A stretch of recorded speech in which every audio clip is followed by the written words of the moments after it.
Welcome to the Black Entrepreneur Experience podcast, inside the business, buzz, and brilliance of Black entrepreneurs. Here is your host, Dr. Frances Richards.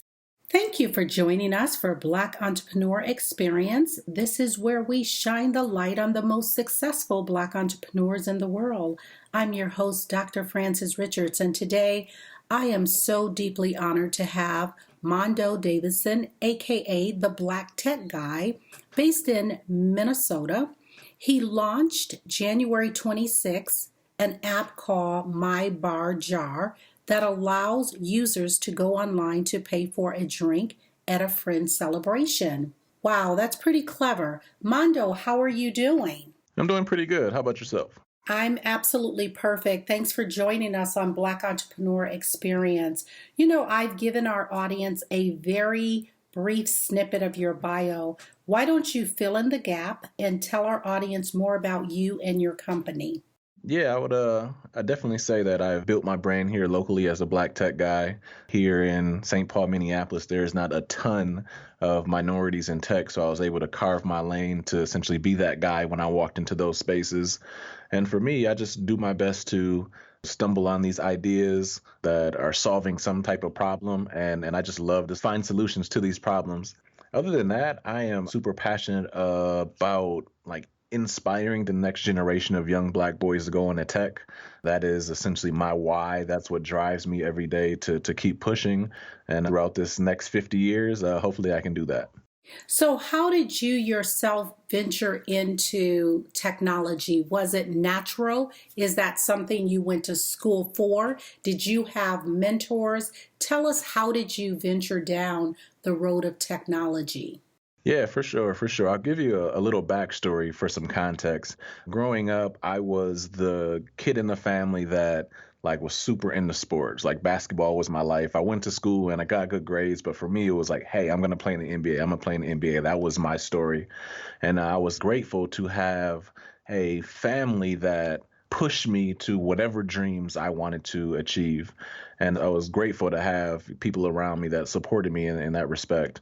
But what ended up happening was, which was super frustrating for me, was every adult that I would essentially come up to as a young person, they would ask me something like, hey, what do you aspire to be? Or, what do you want to be when you grow up? And when I would say, hey, I want to play in the NBA, a lot of the times, all I heard was, well, what's your plan B? And I was never a disrespectful young man, and I would always have some blanket answer ready for that. But it used to be very frustrating because in my mind, I used to think, well, if I were to tell you I wanted to be a kindergarten teacher, you wouldn't ask me what my plan B is because it would fit into your mind of what I can become. So fast forward, 25 years old, I did not make it to the league. And I actually became an educator. I was an educator for 7.5 years. And around the same time that I became an educator, I just stumbled into tech. I watched the right thing on TV that I was like, wow, that's a great industry. I'm going to figure out a way to impact that industry. But along the same lines, I was thinking, well, how can I be different as an educator and not talk to these young Black boys that look like me? And when they tell me they want to play in the NFL or when they tell me they want to play in the NBA, what can I do to not say, well, what's your plan B? So for me, it was building the brand of the Black tech guy to essentially create a more compelling plan A. So that's what drives me every day, to see if I can do something so amazing in technology that young Black boys say, you know what, I don't want to play for the team. I want to own the team. And to do that, I'm going to, build this great startup and exit so I can go buy the Minnesota Timberwolves or whatever the team is. So how would you define success for you, Mondo? That's a good question. So for me, I have this 50-year plan. And when I really talk about aspiring young Black boys, the first part of that plan is exiting a startup at a certain amount. And today, that amount is $326 million. And the reason why it's 326 is because that's $1 million more than the single biggest NBA, NFL, or Major League Baseball contract, which then puts me in a position to be able to go talk to any young person and say, hey, here's an opportunity in tech. And when they say, you know what, that's cool, but I want to be like LeBron, or I want to be like Steph Curry, or I want to be like X, I can say, hey, guess what? I out-earned them. And the opportunity for you to out-earn them is from now when you're 15 all the way to you're 85, instead of just having that, short time span of, let's say, 21 to 31 to do those things you want to do as a professional athlete. So for me, my short term, I guess, minimum level that I have to reach is to exit a startup at 326 mil. So then, in reference to what you do in your business, what is a daily or a weekly habit that you do consistently that has given you the greatest success? Yeah, I think my daily habit is definitely just focusing on my strengths. So I'm of the mindset that figure out what your strength is, right? I actually call it a cheat code. I say figure out your cheat code. And when you figure out your cheat code, you do whatever you can do to like maximize your reach with that cheat code. And for me, I say that, well, I used to say that my cheat code is finding a solution to any problem through tech if there is one. But I actually lifted up that hood and I found a common denominator. And I think my cheat code is actually being empathetic. I have a gift of being empathetic to other people's perspectives. And in that, I'm able to craft products or solutions through tech that can serve all these different demographics because I ask the right questions and I can put myself in their shoes. So I'm able to build a product that they would actually want to use. So when you talk about like daily routines, it would definitely be doing whatever I can to maximize that cheat code. So, are you operating your business full time? Oh, absolutely. See, my last day of working a full-time job was May of 2016. So, we're nearing a year here. I mean, the past year has been very interesting. A lot of ups and downs. I still haven't mastered what a daily routine looks like. It still keeps changing, but it's fun. I wouldn't be doing it any other way. So, tell us about your exit strategy. When you put that strategy together, was it nerve-wracking in terms of did it just happen? Or were you nervous about it? Were you very comfortable? Did you set some things in place to get you to that place to exit? And then tell us where you exit from. You mentioned education, but I don't want to assume that that was your exit strategy. And are we talking about exiting from full-time employment? Absolutely. Into your full-time business. Is that correct? Yes, ma'am. Mm-hmm. So for me, it was, as an educator, I felt like I was in the trenches every day at that micro level, doing my best to influence young Black boys. Like I would wake up and say, hey, I'm doing the right thing. I'm doing the right thing. I'm adding value in a way that I know how. And eventually I hit this wall that essentially said, Mondo, you are not impacting to the level that you could be impacting. And the only way that you can go to that next level is if you focus on your strengths full time and step outside of this 9 to 5 job that you have. So for me, it was really just a feeling that I had that I can't continue to go to work and do what I'm doing right now because I'm not living up to my fullest potential. And, really was like, let me just set aside, enough dollars to get me 6 months and I'll figure out the rest after that. So there wasn't a long strategy that I put together. It was just, hey, once you quit your job, you just have to win. And you just have no excuse but to win. And if you quit your job right now and you don't win, then what do you have to do? You have to go back to work. And that wasn't an option. So for me, it was just win. Like I have no other explanation except for just win. So did you develop the app after leaving the teaching or before? That was actually before. So what we were able to do is we built a web-based product, tested the market for 9 months from January 16 to about mid-August, maybe September of 16. And we were able to get a lot of feedback. So in the tech space, it's like get MVP out, a minimum viable product out as fast as you can. It doesn't have to have all the bells and whistles. It just has to work enough that you can get customer feedback. So that's what we did. We got our product out there. It wasn't super pretty, but we were able to get people to use it and talk to our customers so we can design the perfect app, I guess. And I don't want to say perfect as if it's not going to get better, but an app that essentially we were able to vet out all of our assumptions. So what we did was after we tested for those 9 months, we shut down that platform and then we started building out the app. And our goal is actually to relaunch our app here in Q2 of 17. So hopefully you'll see it in the App Store here in a month or so. So tell us about the app. Give us more information about what it does and what was the feedback and what did you learn from that? Yeah, so essentially our goal was to build a registry for bars. So I think about people that get married, right? When you get married, you register at Target and Amazon and Bed Bath and Beyond and all these places. So now I was like, that's super cool, but there are also other celebrations that people celebrate. I'm thinking birthdays, bachelorette parties. My train of thought was, people don't gift random stuff, but people do gift drinks. Like myself, if I go to the bar, it's a high probability that I'm gonna run into some stranger at the bar and I'm gonna think he or she is cool and I'm gonna buy them a drink. That's just what we do. We gift drinks. So in my mind, it was, can we create a registry for bars? So, Miss Richards, you have a birthday coming up in a month. You can register at, the breweries and the lounges that you're going to go celebrate at. People click that link, buy you drinks at that bar that you're going to go to. So when you walk in, your tab's already paid for. So that's essentially the premise. Now we just have to execute on our strategy. So, Mondo, tell us what is one valuable lesson you wish you knew before starting your business? I would say fail forward and fail fast. I actually started this journey in January 7th, 2010 was when I decided to step into tech. And my first startup, I worked on it for 2 years and I strategized for a super long time. And like I wrote the most extensive business plan and like did a whole bunch of stuff in-house, but I didn't go to market and I didn't test and get feedback as fast as I could. So for me, my biggest mistake early on was just not knowing how to launch a tech startup, because a lot of the strategies when launching a tech startup is counterintuitive to any other traditional business.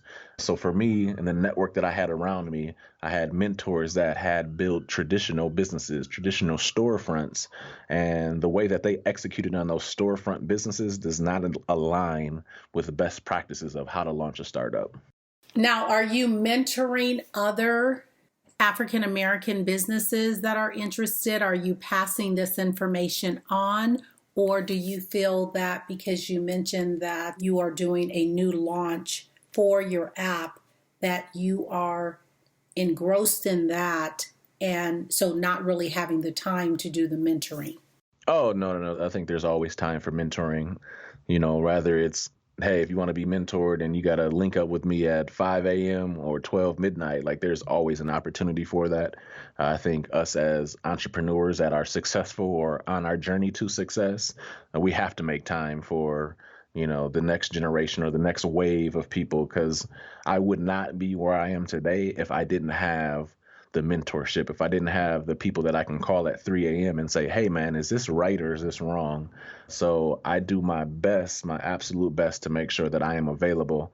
That doesn't mean that I'm available like right now or the next day all the time. It might be 3 weeks out, but for sure, I'll make time to meet with whoever is looking for some insight.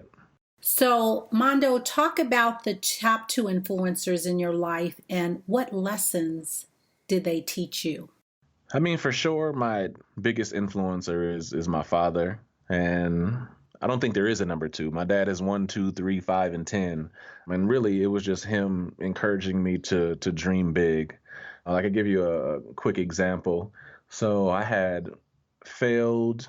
So from 2010 to mid 2015, I had launched 2 different startups throughout that time, and I failed miserably on both of them.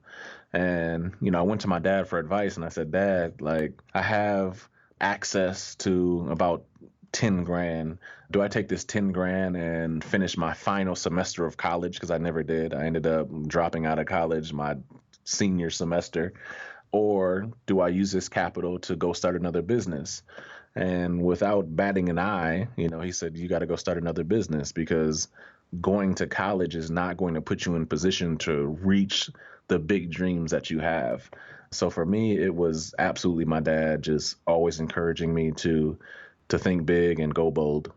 Oh, I love that story. Thank you so much for sharing that story, Mondo, because we just hear in our community, and I think a lot of it is the media is constantly putting us down. as a race, and they always try to spin us on we don't have good Black men. So I love the fact that you honored and was saluting your dad and saying that he's influencer A to Z. And so thank you so much for sharing that story with us about your dad. Absolutely. So why don't you talk to a younger you? What advice would you give to a younger Mondo? I would push a younger me to take more risks in college. So for me, when I was in college, I was not yet of the mindset of, hey, I want to start a business. But the ecosystem and the resources and the freedom that people have in college is unlike any other time in your life, in my opinion. So you just think about the networks I could have built with other students or professors or educators in that space, or local businesses, or just being able to network with people that probably have traveled to that school but were from all over the world, and really building those relationships and building a business and building a network to essentially be able to lean on for the rest of my life. That was one thing I did not do. And now when I think back to essentially the ecosystem at Florida A&M, HBCU, where everybody was grinding super hard to like reach their goal and to add value to their brother or sister next to them, I didn't do a good job at nurturing those relationships. I was more, focused on getting my good grades, but outside of that, I kind of just kept moving, kept it pushing, and didn't build like long lasting relationships. So talking to a younger me, I would say build those relationships in college and be risky and start a business, because you're going to have people around you. You're going to have a dense audience, likely those people on campus, and you're going to be able to test a lot of stuff. And you're also going to be able to have those roommates that are willing to take those risks with you. And I agree with you, Mondo, 1,000,000%. And when I got my first degree, and I've gotten multiple degrees, but it's not about me, but I want to talk about a point that you have brought up. I started my first degree at the age of 16 and finished at 20, and college was a total blur to me. And what I did is I tried to, as I aged, I tried to reinvent or recapture that. And I think we as African Americans, we do not really understand the value of networking and how powerful that is. So to this day, although I did not go to a historically Black college, but individuals that I know that have gone to historically Black colleges, they just talk about exactly what you said, the network, and about them surrounding you and wanting to see you succeed. So I say, whether you're out there listening and you are at a traditional college that's not historically Black college, or it's the mainstream college, you have to take advantage of those networks. And so I have pictures of my professors and things that I did back in the day, but I could not tell you not one name of any professors. And I know I was extremely young to be on a campus at that age. And I don't really have very close friends that, even though I was in a sorority, I don't have very close friends from college. And I think that that is where you really build your network. And I agree with you. And that was one of the things that I was able to transfer and translate to my son, who had an amazing college experience, and he's in relationship and has built some very valuable and powerful relationships from college. So I agree with you. That was some wonderful advice, talking to a younger self. If you are listening to this podcast and you are in college right now, and maybe you have just become separated yourself, it is the best experience you can have. Now, not everyone is meant to go to college, but I agree, if you have that opportunity, it is a time in your life that it's just the best time. So that was really some good advice. So thanks for that. If you don't mind, I want to add one thing to that. Oh, no, absolutely. So one thing that I really encourage about networking, I mean, you hear the old saying, it's not what you know, it's who you know. But I think it even goes a step further. It's not what you know, it's who you know, and it's who knows you. and you have to make sure that you leave a lasting impact on other people. So for me, it took a while for me to learn this, that I used to go out and network and I used to meet people. And the first thing in my mind I used to think is, what can I get from this person? Like, how many conversations do I have till I can get X? And it wasn't until I completely shifted that mindset and I go into conversations and I say, what can I offer this person? Like, how can I be of service to them? How can I add value to them without even thinking about what I'm going to get back in return? But when that happened, things started happening for me. And I think it's just a mindset that, like, I'm going to go out here and work hard. I'm going to do my best to add value to other people, and it's going to come back. It just happens. Like, the universe is just going to put you in places that you would not have been in if you didn't add value to these other people. So. Right. And that's why I said, I was saying, and I agree with you, is that it is about giving. Really, you cannot outgive. If you are a giver, whether it's in your time, now you can't let people abuse it or whatever, but if you do have the attitude of gratitude, the attitude of giving, and it's not about always receiving, and I think that you're right. And I had to learn it too over the years, going to the networking events, and you're hearing how many people can you give your card to. It's not about that. It's really about building those relationships, making those connections, and seeing what you have in common and how you can be a value add to that person, and how that person can be a value add to you. And so it will always be a win-win, and you won't go wrong with establishing those relationships. I agree 100%. So you're known as the Black Tech Guy. So tell us, what is the technology tool or the technology platform that is a must-have for you in managing your business day-to-day, Mondo? Oh, I don't have this crazy tech tool that's like new and nobody knows of. I'm just heavy on Google Docs, Google's whole suite. I live in Google Docs, and just to be able to, share documents with people on my team, we're all on the same page. There's no fracture in what people know because we're all sharing the same information. It's all about Google Docs for me. And we had mentioned that you're in Minnesota. Was that the best city for you to launch your business? Great question. Yes and no. No, because Minnesota, unfortunately, we have great entrepreneurs here. We have brilliant people here. We have a ton of talent because we have such a dense population of Fortune 500s here in the Twin Cities. I mean, it's prime time for the Twin Cities to just blow and be like a great place. But the thing that we're missing is we are missing seed funding. We're missing that early capital. We're missing somebody to bet on young people. And even more so, we're absolutely missing people that are willing to bet on young Black people or young people of color. So I'd say no in the respect of the short term. Like, it's harder to get that snowball rolling. But I do believe that once it does get rolling, it's going to be unstoppable. So I position myself to stay here and not move to like the Chicagos or not move to Atlantas where the minority ecosystem was a lot more dense. I essentially placed myself here so I, along with some other entrepreneurs that I rock with very heavy, can be the trailblazers in our ecosystem. So it's going to take a little bit longer to get there, but I think we're definitely going to be a hub for minorities, people of color to come to Minnesota and thrive. So let's shift gears a little bit and let's talk about risk or failures. What is the worst moment in business, and what was the lesson? What was the takeaway? I'm a huge risk taker, just in general. I am a bet big type of guy. Like, even if it's not business, if I go to the casino with $100, I'm either leaving with a big pot of money or I'm leaving with zero. Like, that's just the mindset that I have. So for me, I can't say that there is a poignant moment in business that I just like really failed.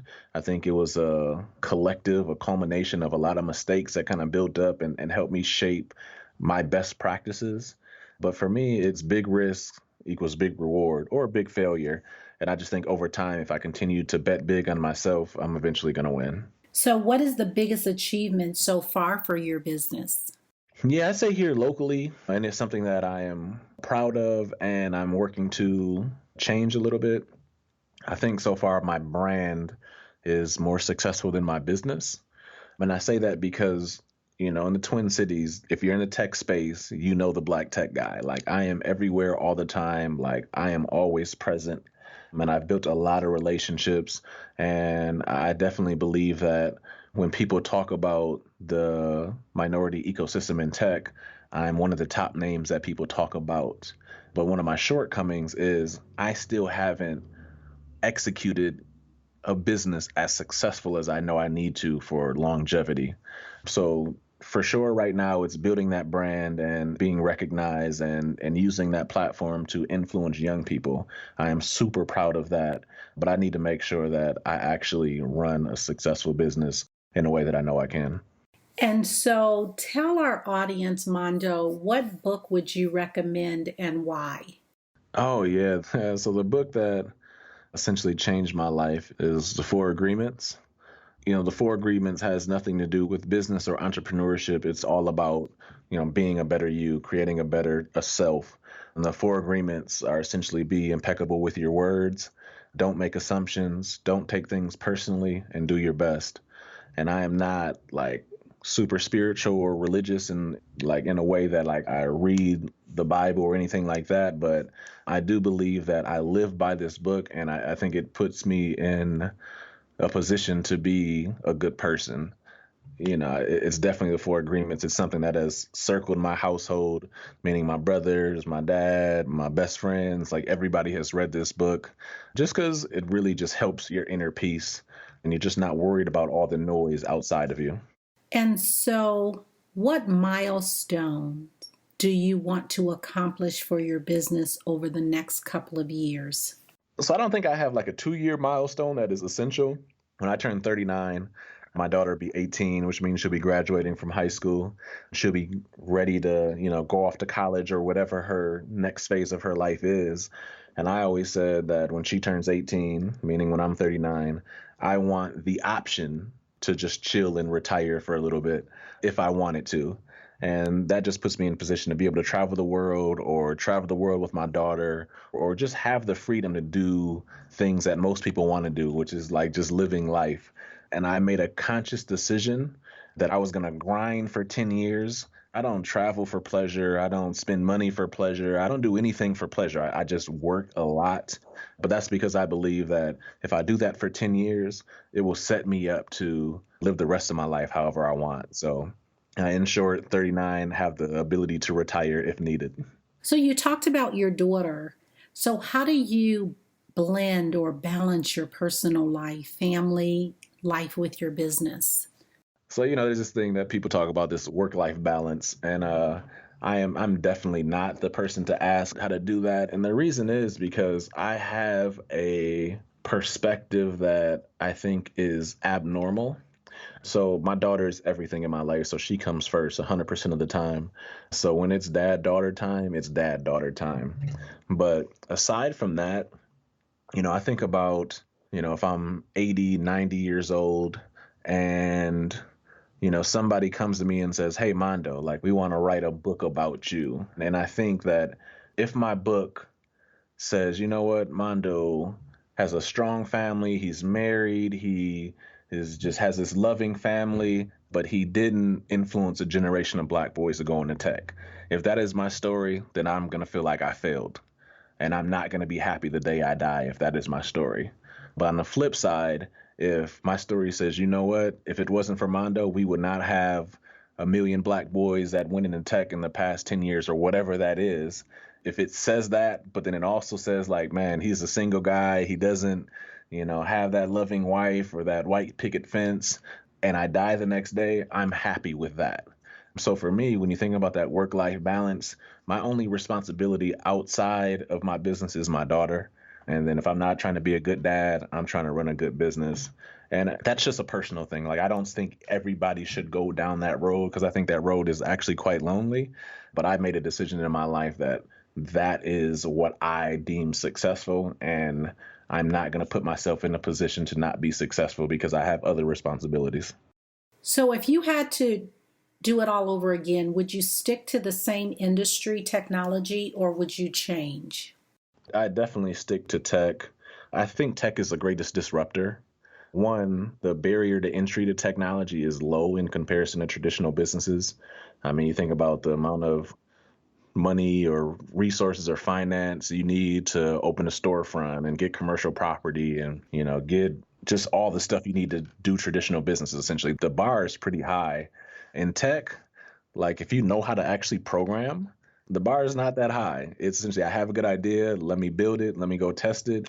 And if I get enough traction, I can probably go raise some money in 6 months and not have all the rigmarole of starting a traditional business that most people have to go through.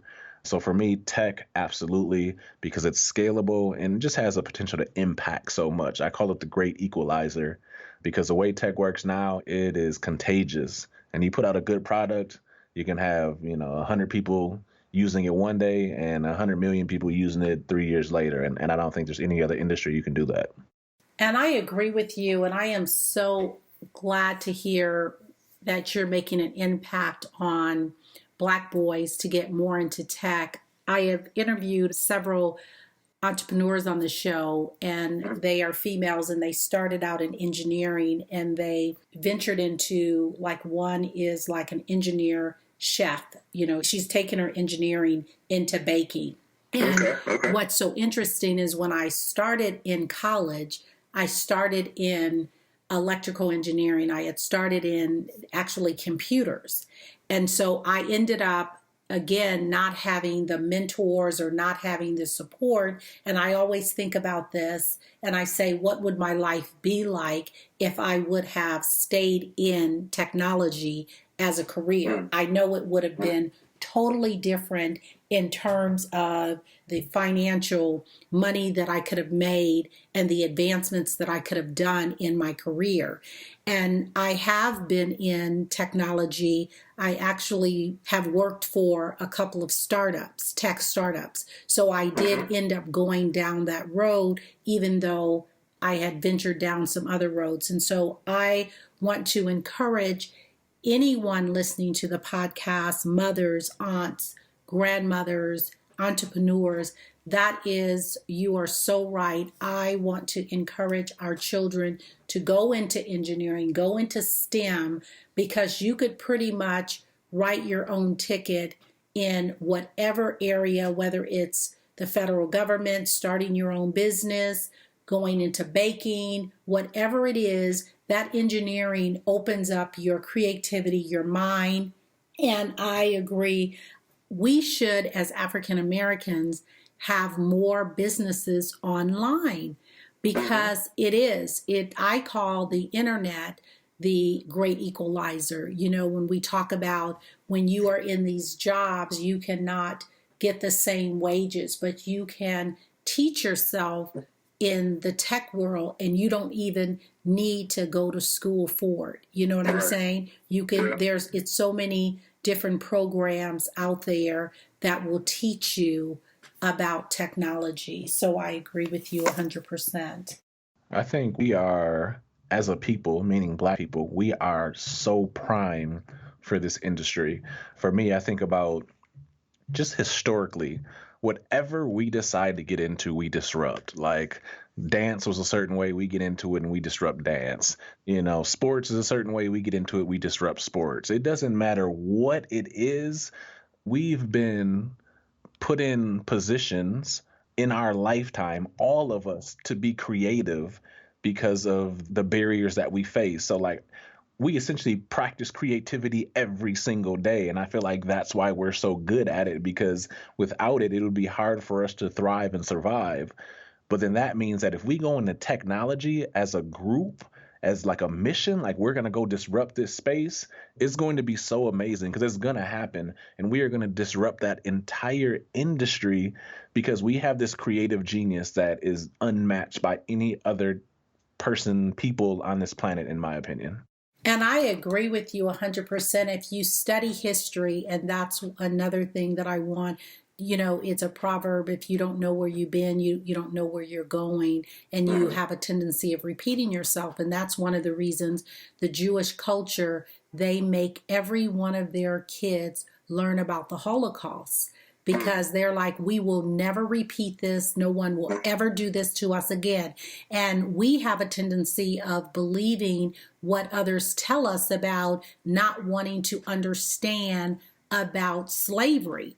And so if you study the history, we as African Americans, our bodies, our minds are programmed for science and math and numbers. Absolutely. And what has happened is in the academic system, for whatever reason, I just want to say the system in itself has constantly tell us that things are hard and we can't do this and we can't, and we buy that information, we sell it to our children, and so we always try to give them the easy way out. But we are brilliant as a race, and I agree with you. We are disruptors, and we ought to disrupt the technology industry, and we can do it. And I like that analogy that you said. That was very profound. Mondo, if you conducted this interview, what is the one question that you wish I would have asked? And I want you to ask the question and answer it. I mean, the one thing I would say is, if you ask me, is there anything, like, what would make you stop? And I would say that my answer is nothing would make me stop. And I would give that answer because I think successful people that go on this entrepreneurial journey have to be convinced that they are solving a real world problem that is worth solving. And then they have to be convinced that they are the person to do it. And without you solving that problem, it won't be solved. So if you feel that way, then you're going to think like, I can't stop because this is so dear to my heart and I need it to be solved that there is no way, no matter what the barrier is, that is going to force you to stop. So for me, I feel like, there's not a person on this planet that can inspire and influence more young Black people to go into tech than me. And, I'm just saying that because that's what I believe. So I'm going to keep going every single day until I reach that goal. And there's just no way, there's no rhyme or reason why I would stop doing that. So share with our audience a parting piece of advice you want to offer. Yeah, so one of the things I've been really recycling lately and saying a lot is the three things that drive me, I guess. And is one is what's your why, two is your cheat code, and three, your big, bold ambition. I talked about my why, and my why is, inspiring a generation of young Black boys to go into tech. And nothing is going to stop me from doing that. So I'm going to run into so many barriers and so many things that I have to hurdle over, but my why is going to keep driving me. Then two, I noted before, is that cheat code. What is the one thing that you do better than everybody else around you? What is that thing that no matter what person throws a fastball at you, you can solve it with that cheat code that you have? Then you just have to find the right vehicle to maximize that cheat code. And number three is like, what's your big, bold ambition? And for me, big, bold ambition is dreaming so big that if you fall short of that bold ambition and you don't reach the stars, at least you land in the clouds. So an example for me, like at the end of the day, when I'm 80, I want to have Obama-like social capital. And I just feel like Obama might go down as the greatest human on the planet in history. And with that being said, I felt like he still has a lot of power to influence this world in a positive way. So my goal is to have that type of influence to see if I can impact this world just as positive. Love that. Well, we've come to the place in our interview where it's called Fun Facts Lightning Round. And I'm going to ask you a series of questions, and I want you to give us very quick answers. And if there's a question that you desire not to answer, feel free to just say pass. Are you ready? Yep. So the last movie you saw, Mondo? Oh, man. I'm failing this. Let's just pass that because I know the name. I mean, I know what I'm seeing, but I can't think of the name. You relax doing what? Listening to podcasts. Your favorite singer or rapper? Jay-Z. Your favorite dance song? I don't dance. And what food you eat every week, no matter what? Tacos.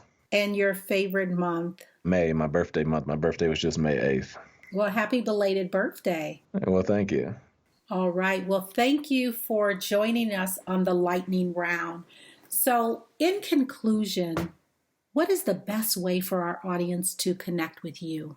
Yeah, for me, it is at the Black Tech Guy anything. At the Black Tech Guy on Twitter, the Black Tech Guy on Facebook, the Black Tech Guy on Instagram, and Mondo at the Black Tech Guy if you want to shoot me an email. And I love to connect with anybody.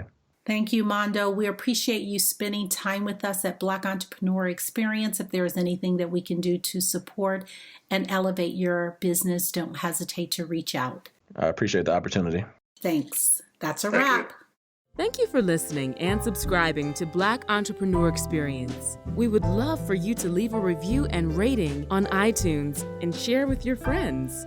For show notes and more episodes, go to www.beepodcast.com. Join us next Wednesday, and remember, green is the new black. So keep your bank accounts and your business in the black.